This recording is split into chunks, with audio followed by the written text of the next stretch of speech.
mahigayon na pagpangutana kung kanina manguta dari para mahibawan na to ang kamatuoran. O karon mangutana ko kung asa karon ang templo sa Dios, naa ba sa simbahan o naa sa usa ka tawo? Ang templo, duha ang ipasabot. Balay, alampuanan, o ikaw mismo nga nabautismuhan sa simbahan nga gitukod ni Lord Jesus. Mao na ang ipasabot sa templo. Ako balay ko na. Atong basahon ang San Mateo 23:21 aron pagpahayag nga ang balay alampuanan mao na gitawag po nag templo. Temple of God, balay sa Dios. Ang basahon. San Mateo 23:21. Ya, ito isunod ang 1 Corinto 3:16. Bigo din eh. O kung may manumpa sa templo, nanumpa siya niini o sa Diyos nga nagpuyo dito. So, mo ni ang balay alampuanan. Ang atong lawas, humanta mabautismuhi sa gitukod ni Lord Jesus, templo na mapunta? Yes, atong masahon ang 1 Corinto 3:16. So, doon ang ipasabot sa templo. Dili lang usap ng tuon yun, no? Atong masahon ang 1 Corinto 3:16. Iko din eh. Sa walay duha-duha na sahid kamo nga kamo templo sa Dios ug nagpuyo diha kaninyo ang espiritu sa Dios. Mo nang sa lawas. Okay, punta na. Kani adto atong hibaw-an jud na ang templo kibuhat to siya sa kanang tawagan na, pero wala joy kapuy-an ang Dios na himuon sa tao. Kay ang templo dahil na iyang himuon mao kita. Mao ta tumiingon siya na kung kining templo sa sulod sa tulo ka adlaw pagkatukuron ko usab. Ang templo na iyang ipasabot na kung katong literal na makita. Nanuman kay ang mga tao daw unsa ba kining balay alampuanan sa ako nga mahal taguanan sa mga tulisan. Nakanunay ka nagapakasala musulod lang musimba ug wala kay maayong binuhatan maluwas na ug ningon siya kung akini ug sulod sa tulo ka adlaw pagkatukuron ko usab. Ang templo na iyang pagkatukuron ko usab katong Holy Spirit na namatay siya ug ang Holy Spirit gibili niya sa matag usa sa mga apostol kay tungod na sa pagtuog inubalan sa buhat.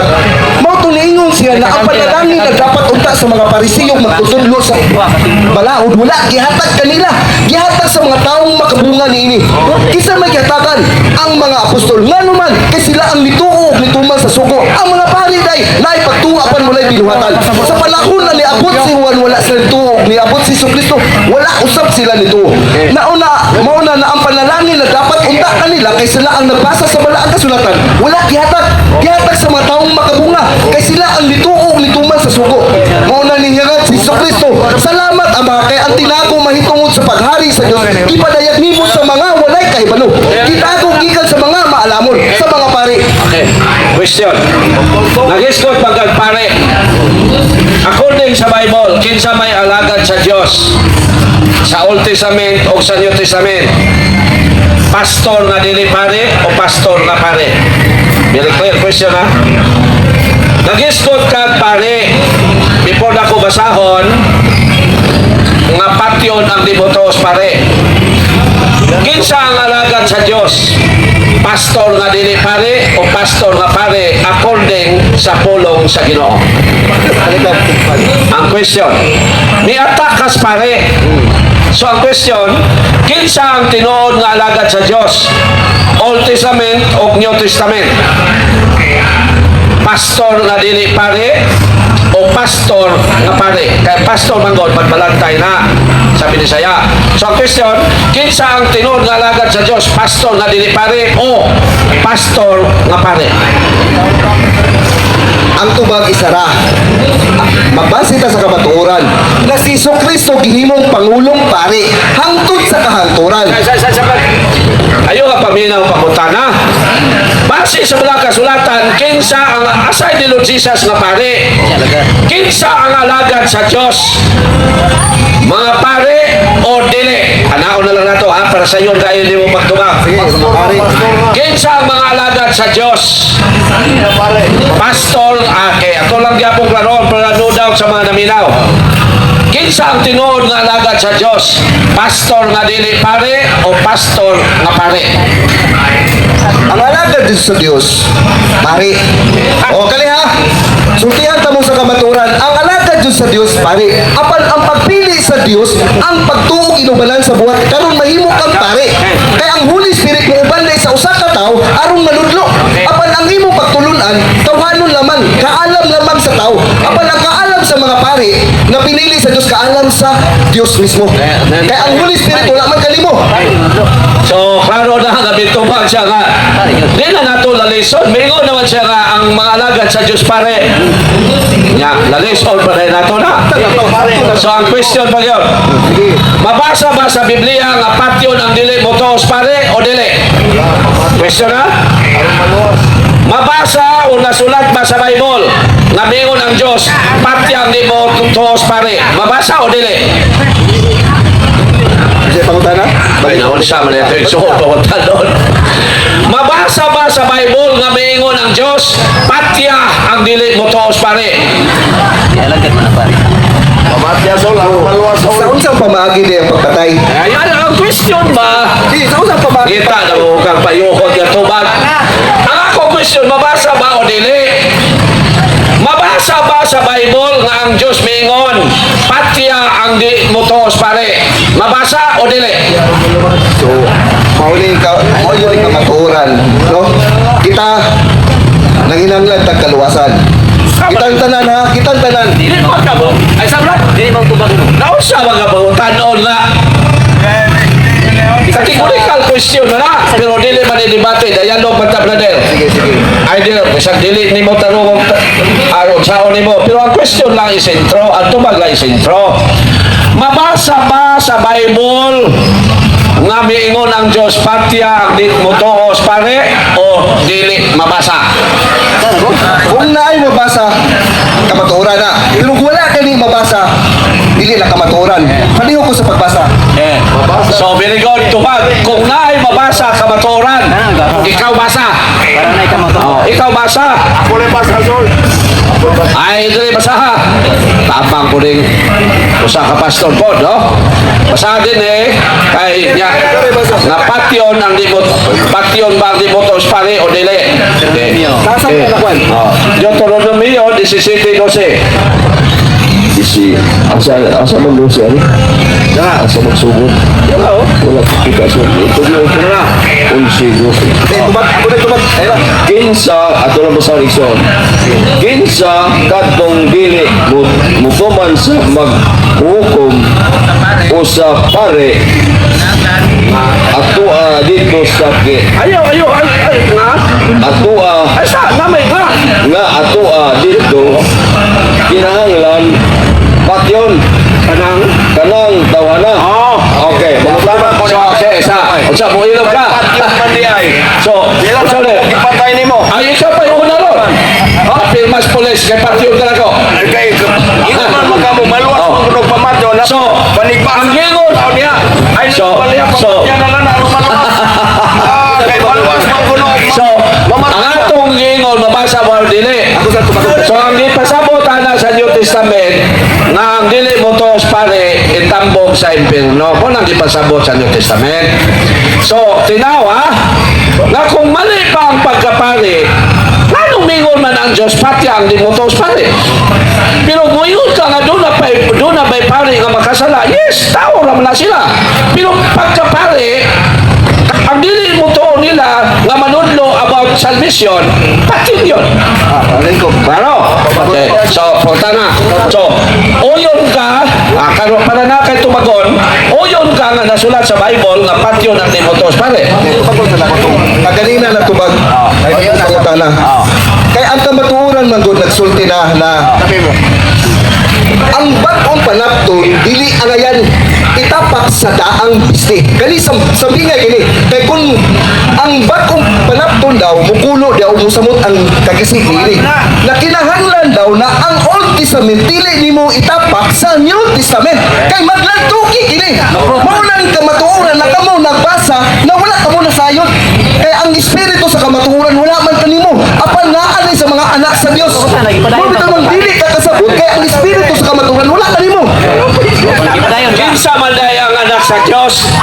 Ato ni Claro na nga wala daw sumala niya, wala sa ako ang kamaturan. Kinsa man day ang naas ka kung sa'y sikta nimo nagbautismo nimo brad? Ay sa Claro na. Unsay sikta nagbautismo nimo or maklaro nato kinsay naas sa kamaturan natong duha. Okay. Unsay sikta nagbautismo nimo? Nasa taning sikta. Karon imo na pong dautan ning sikta. Kay nahita po magkunalingon siya na ayaw ihatag ngadto ang balaan sa mga iro kay base mo na musubalik sila. Okay, ang question sa nako brad ba plainly man ta.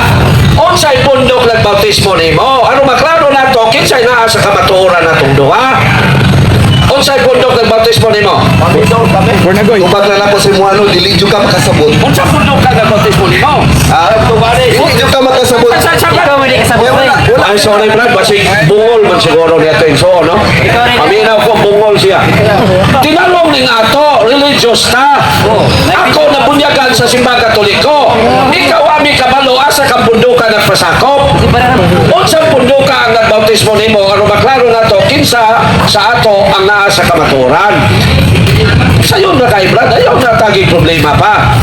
Unsang punduka ang nagbautismo nimo, ano makabalo me, nga naagyod kay gipasakupan na pundok. Nag-spot man dyan kilo. Tanaw na to, tinta ng kilo. Okay kamaturan yun no. Unsang pundok pa nagbautismo nimo? Ang nabautismo sa kwang isara. Sa pundok ka? Ang Dios lamang kini. Ha? Sundian di ka kung kita may nabautismo sa mga apan tao lamang. Huwag ka lang kaalam lang sa tao ang naas mo nga. Ay, siya brad, sunod brad. Kinanglan kita magpausano na ni. Di kita masuko, no? Musundo kita pa din Darwin. Ang punda pangutana ba, sa pundo ka nagbautismo nimo? Ang iyang gay una po, ang Diyos. Nakita dahil sila sa Ginoo, binaog dahil ang Diyos. Kihungan pong Judas po. Wow, na din.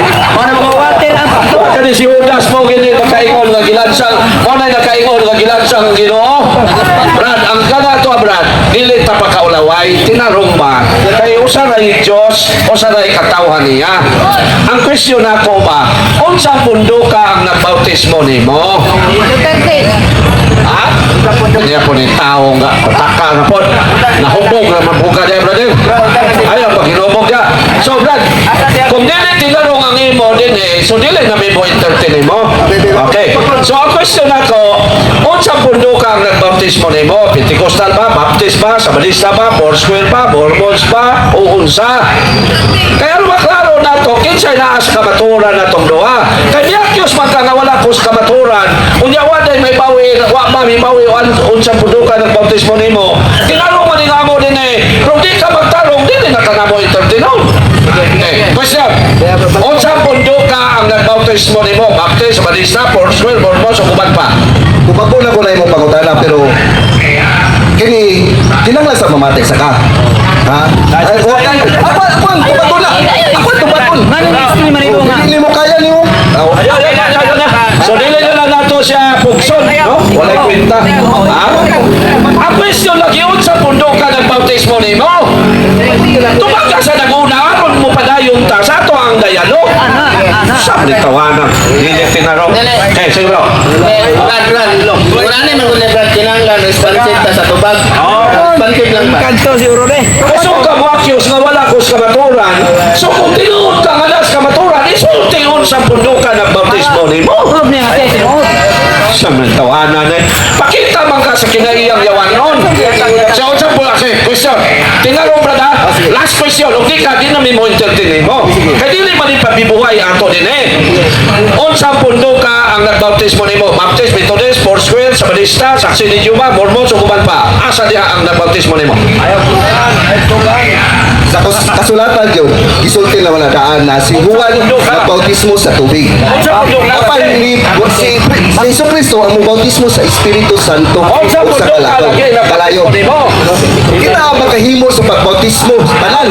Kaya nagsangyaw mo mahitungod sa paghari sa Dios. Apan ang Holy Spirit ay buupan sa pagkusa. O nang ingon si Jesu Cristo, kung ang nasod na nagkapahin-pahin dili ulahutay, o ang sakop sa panimalay na nagkapahin-pahin dili mo tunay. Kaya isang takasakop sa Dios apan nagkapahin-pahin dili tungod sa pagtulunan sa tao. Sikta, nakikibati ug makita nimo na ang Holy Spirit wala kanila. So, nunod na nga makigtubay tayo ng tao nga sa gahom sa daotanang nagpaluyo. Ano ikaw lang man yan ang iyang mundo kung siya ay tinon? Born again, no? Di ba? Born again? Parisiyo kayo ang dating. So wala ta magkinahanglan ni klase ngunana nga dialog, no? Kay dili man na tinarong. Malalis man yan.